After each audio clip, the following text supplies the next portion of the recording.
विद्यार्थी मित्रांनो नमस्कार, मी कुशल क्षीरसागर आमच्या इनोव्हेटिव्ह व्ह्यू पब्लिकेशनच्या डिजिटल प्लॅटफॉर्मवर आपले सर्वांचे हार्दिक स्वागत करतो। मित्रांनो, मागील व्हिडिओमध्ये आपण लेसन क्रमांक 148 आणि 149 सुरक्षितता आणि टाकाऊ पदार्थाची विल्हेवाट याची माहिती पाहिली। आज आपण लेसन क्रमांक 150 घेऊ, त्यामध्ये सोलार एनर्जी काय याची माहिती पाहणार आहोत। हा लेसन जेव्हा पूर्ण होईल तेव्हा आपण सौर ऊर्जा काय असतात, सूर्यमार्ग जो आहे तो पूर्वेकडून पश्चिमेकडे, उत्तरेकडून दक्षिणेकडे आणि दक्षिणेकडून उत्तरेकडे वाटचाल, सूर्यप्रकाशातील दैनिक आणि सत्रात्मक बदल काय याची सर्व माहिती मिळणार आहे।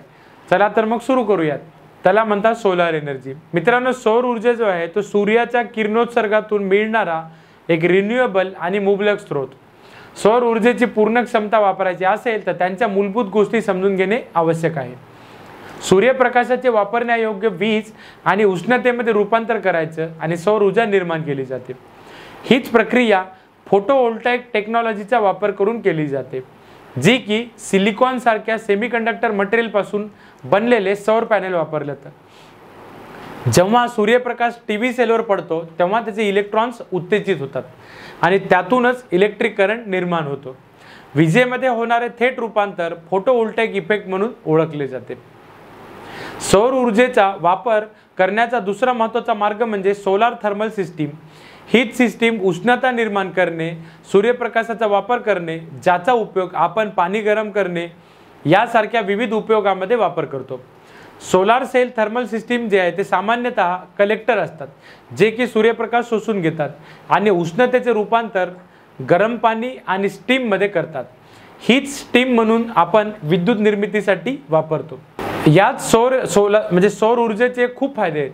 सर्वप्रथम काय की ही ऊर्जा स्वच्छ आणि अक्षय ऊर्जा स्रोत आहे, म्हणजे रिन्युएबल सोर्स आहे, अनलिमिटेड अमाउंट मध्ये अवेलेबल आहे। हानिकारक उत्सर्जन काही करत नाहीत किंवा हवामान जरी बदललं तरी काही प्रॉब्लेम येत नाही। याच व्यतिरिक्त सौर ऊर्जा मुबलक आणि मोठ्या प्रमाणावर उपलब्ध आहेत, ज्यामुळेच ती जगभरात विविध ठिकाणी ऊर्जा उत्पादनासाठी एक पर्याय म्हणतात। हीच जीवाश्म इंधनावरील अवलंबित कमी करतात। अशाच प्रकारे आणि ऊर्जा सुरक्षा वाढवणे आणि किमतीमधील अस्थिरता जी आहे तर त्याची जोखीम कमी सुद्धा करतात। मात्र सौर ऊर्जेला काही मर्यादा सुद्धा आहेत। हा एक अधूनमधून येणारा स्रोत आहे। त्याचे कारण म्हणजे तो सूर्यप्रकाशावर अवलंबून असतो। सूर्यप्रकाश दिवसभर बदलत राहतो आणि रात्रीच्या वेळी किंवा प्रतिकूल हवामानात उपलब्ध नसतो। याच आव्हानावर मात करण्यासाठी सूर्यप्रकाशाच्या वेळेस निर्माण होणारी अतिरिक्त ऊर्जा जर साठवायची असेल तर ती साठवण्यासाठी बॅटरी सारख्या ऊर्जा स्टोरेज तंत्रज्ञानाचा वापर केला जाऊ शकतो। शेवटी एवढंच की सौर ऊर्जा ही एक रिन्युएबल आशादायक प्रकार जो वीज किंवा उष्णता निर्माण करण्यासाठी सूर्यप्रकाशाची शक्ती वापरतो आणि त्याचे महत्त्वाचे फायदे म्हणजे पर्यावरणातील शाश्वतता, ऊर्जा सुरक्षा आणि जीवाश्म इंधनावर अवलंबून।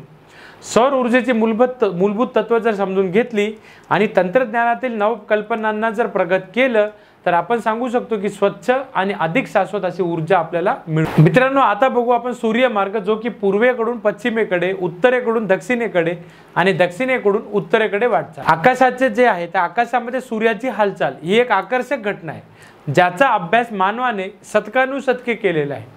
सूर्याचा मार्ग पूर्व ते पश्चिम, उत्तर ते दक्षिण आणि दक्षिण ते उत्तर अशा विविध दृष्टिकोनातून पाहिला जाऊ शकतो। सूर्याच्या पूर्वेकडून जर पश्चिमेकडे होणाऱ्या हालचालीचे निरीक्षण करायला सुरुवात केली तर तुम्हाला लक्षात येईल की सामान्यतः सूर्याची दैनिक गती म्हणायची, जशी की पृथ्वी आपल्या अक्षावर पश्चिमेकडून पूर्वेकडे फिरत असते। मग असे दिसते की सूर्य पूर्वेकडून पश्चिमेकडे फिरायला सूर्याची हालचाल वाढवण्यात कारणीभूत आहे। सूर्य पूर्वेला उगवतो आणि हळूहळू आकाशात वर चढतो, जोपर्यंत तो दुपारच्या सर्वच बिंदूपर्यंत पोहोचतो आणि नंतर पश्चिम क्षितिजाकडे उतरतो आणि शेवटी पश्चिमेला मावळतो।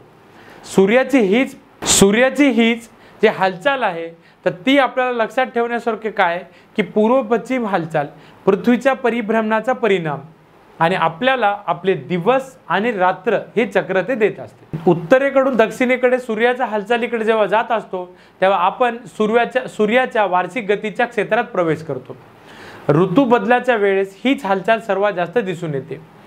उत्तर गोलार्धामध्ये आपण हिवाळ्यापासून उन्हाळ्यामध्ये संक्रमण करत असतो, तेव्हा ते संक्रमण करत असताना सूर्य अधिक वर सरकताना दिसतो।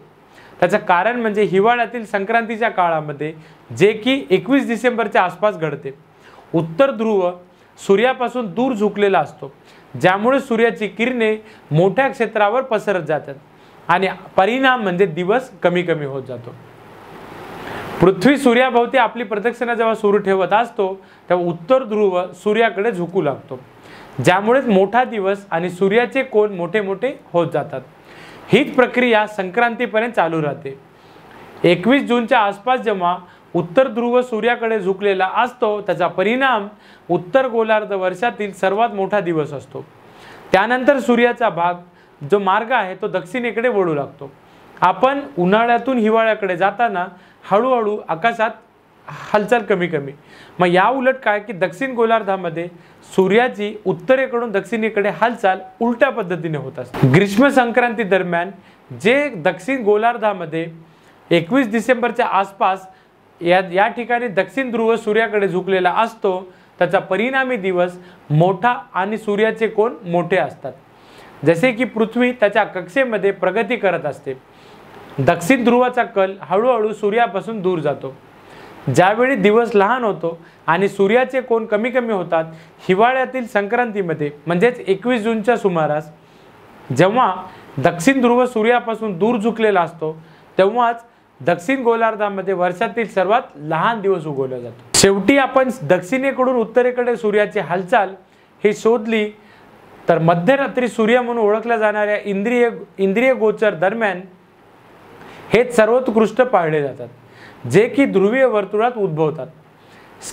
स्कॅन्डिनेव्हिया, अलास्का आणि कॅनडाच्या काही भागासारख्या उत्तर ध्रुवाजवळील प्रदेशामध्ये उन्हाळ्याच्या महिन्यामध्ये सूर्य संपूर्ण दिवस आणि रात्रभर दिसतो.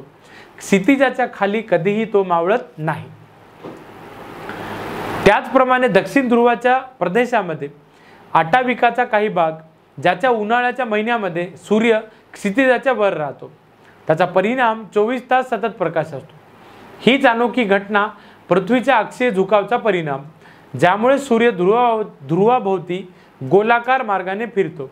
त्याचा परिणाम याच कालावधीमध्ये सूर्य दक्षिणेकडून उत्तरेकडे सरकताना दिसतो, जे की भाग्यवान लोकांसाठी एक विस्मयकारक देखावा म्हणून तयार करतात. शेवटीला एवढंच की सूर्याची पूर्वेकडून पश्चिमेकडे, उत्तरेकडून दक्षिणेकडे आणि दक्षिणेकडून उत्तरेकडे होणारी हालचाल आपल्या ग्रहाचा परिभ्रमण आणि कक्षाच्या विविध पैलूंचा समावेश करतात.